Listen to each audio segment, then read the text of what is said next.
आर्य जाति की भूल तथा उसका परिणाम। नमस्कार दोस्तों, आप देख रहे हैं हिस्ट्री ज्ञान। वीडियो को लाइक और चैनल को सब्सक्राइब जरूर करना। हम देख रहे हैं श्री कृष्ण नीति का अध्याय नंबर 2।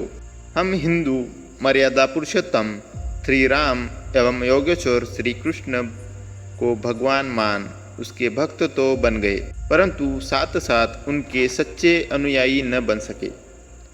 फलस्वरूप अनजाने अंधविश्वास के कारण उनकी आज्ञाओं का अनुसरण करने के स्थान पर उनका उल्लंघन करते रहे। उदाहरणार्थ, जैसे महान नीतिज्ञ व धर्मदृष्टा भगवान श्री कृष्ण ने पावन गीता में बार बार उच्चारण भी किया और अपने जीवन काल में आचरण भी कर दिखाया कि किसी अत्याचारी दुष्ट प्रवृत्ति दानव को कभी भी किसी भी दशा में उन्होंने क्षमा नहीं किया। शौर्य और युक्त रीति नीति से उसे उसके कुकर्मों का दंड दिया, उसे समाप्त किया या करवाया। कंस, जरासंध, जयद्रथ, दुर्योधन इत्यादि की मृत्यु का उदाहरण हमारे सामने है। पराक्रमी कर्ण जैसे दानवीर का भी दुष्ट अनुयायी दुर्योधन का साथ देने का दंड दिया। जब उसका कुरुक्षेत्र की युद्ध स्थली में अर्जुन से युद्ध करते रथ का पहिया दलदल में धंस गया तो उसने पहिया निकालने के लिए युद्ध बंद करने की याचना की। अर्जुन ने युद्ध बंदी न्याय समझ युद्ध बंद कर दिया, परंतु भगवान श्री कृष्ण ने कहा, हे अर्जुन, अन्यायकारी दुष्ट का सहयोगी भी अन्याय के दोष दंड का भागी होता है। मत भूलो, यह वही महारथी कर्ण है जिसने 7 महारथियों के साथ मिलकर निशस्त्र दशा में तुम्हारे वीर पुत्र अभिमन्यु का वध किया था। उठाओ शस्त्र और इसका वध करो, अन्यथा तुम युद्ध भूमि में शत्रु को क्षमा कर छोड़ने के पाप का दंड शत्रु की विजय और अपनी पराजय के रूप में पाओगे एवं अपमानित मृत्यु मिलेगी। दानव दुश्मन को क्षमा धर्म नहीं अधर्म है, मानव धर्म के विरुद्ध है, वह क्षात्र धर्म का उल्लंघन है तथा वह मूर्खता रूपी दोष है जिसका दूषित परिणाम मानव समाज को भुगतना पड़ता है। परंतु ऐसे दुष्ट दमन करने वाले भगवान श्री कृष्ण के नाम लेवा भक्त अपने महान इष्ट देव की यह आज्ञा के विरुद्ध एक बार नहीं अनेक बार आक्रमणकारी दुष्ट यौनों को क्षमा करने की मूर्खता करते रहते हैं। यह राष्ट्र धर्म का भी घोर उल्लंघन था जो महाराजा पोरस ने सिकंदर को क्षमा किया जब वह झेलम नदी के तट पर युद्ध भूमि में उनके भाले की नोक पर चढ़ गया था और महाराज पृथ्वीराज ने मोहम्मद गोरी को बार बार 17 बार क्षमा किया। जबकि सन 1192 ईस्वी में 18वें युद्ध में उस यवन दुष्ट ने धोखे से पृथ्वीराज को बंदी बना लिया और उनकी आंखें तक निकलवा कर कष्टकारी मृत्यु दी और एक बार भी क्षमा नहीं किया। फलतः सफलता के स्थान पर शताब्दियों तक गुलामी का कष्ट भोगना पड़ा। कष्ट के समय हम उन्हें पुकारते तो रहे, परंतु उनके महान गीता रूपी ज्ञान के उपकार का कर्म रूपी मूल्य न चुका सके। अन्यथा समस्त संसार में वह शक्ति कहाँ जो भगवान कृष्ण के अनुयायियों को झुका सके अथवा गुलाम बना सके। संसार में सबसे भयावी भय मृत्यु का होता है और जो जाति मृत्यु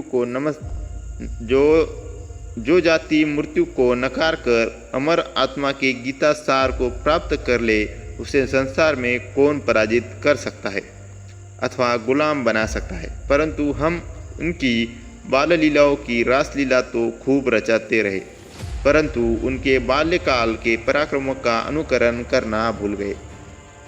9-10 वर्ष के बालकृष्ण ने अत्याचारी कंस को यमलोक पहुंचा दिया था। इसी प्रकार उनकी माखन चोरी व सखियों की मटका फोड़ी तो खूब उछाला हमने, परंतु इनके इस अभिनय की भावना को न पढ़ सके जो वास्तव में राजद्रोह एवं अत्याचारी कंस के विरुद्ध विद्रोही की भूमिका थी। यदि भगवान श्री कृष्ण के जीवन अभिनय अथवा जीवन घटनाओं का गहन दृष्टि से अध्ययन करें तो स्पष्ट हो जाता है कि उनका प्रत्येक कार्यक्रम किसी विशेष लक्ष्य को लिए ही था। उदाहरणार्थ माखन चोरी का दूध की मटकी फोड़ना उनका कोरा किशोरपन नहीं था, बल्कि वह अत्याचारी कंस के विरुद्ध में गोकुलवासियों को उभारना और युवा ग्वालों को अभय बनाना था, जो कंस गोकुलवासियों से मनमाने ढंग से कर के रूप में माखन और दूध वसूल करता था। और रोकने पर भी जो ग्वाला या ग्वालिन कंस के भय से दूध माखन मथुरा ले जाने का प्रयत्न करता था, तो रास्ते में ही उनके मटके फोड़ दिया जाते। वास्तव में यह सब आतंक कंस के विरुद्ध एक बड़ी क्रांति के सूत्रपात का आरंभ था। कष्ट होता है यह पढ़कर सुनकर कि भगवान कृष्ण जैसे श्रेष्ठतम आत्मा को हम साधारण स्तर पर रखकर माखन चोर, मटकी फोड़, नग्न स्त्रियों के वस्त्र उठाने छिपाने तथा प्रेम रास लीलाएं रचयिता तक ही सीमित व स्मरण कर रहे हैं।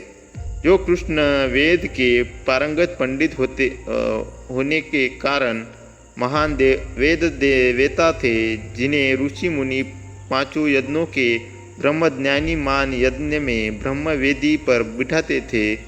राजसी सभाओं में पधारने पर उनके लिए पितामह भीष्म व गुरु द्रोण जैसे महान व्यक्तिमत्व अपना आसन छोड़ देते थे।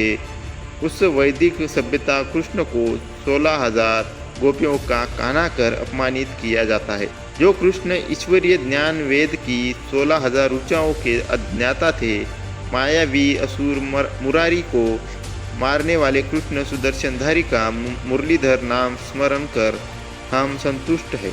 जिस कृष्ण की बुकुटी चढ़ने पर भीष्म जैसे अजय योद्धा महाभारत के संग्राम में शस्त्र छोड़ नतमस्तक होते रहे, जिस ब्रह्मज्ञानी की ज्ञान धारा ने युद्ध में क्षेत्र में मोह माया में फंसे वीर अर्जुन के शिथिल पड़े क्षात्र धर्म को जगा दिया, आह उस महान गीता रचयिता कृष्ण को रस रचयिता कृष्ण बनाकर हमने उससे आर्य हिंदू धर्म पर व जाति और राष्ट्र से कितना बड़ा खिलवाड़ किया है।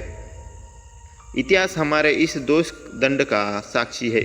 आपको यह वीडियो कैसा लगा, कृपया कमेंट में अपने विचार साझा करें और हमारे अन्य वीडियो देखने के लिए चैनल को सब्सक्राइब करें।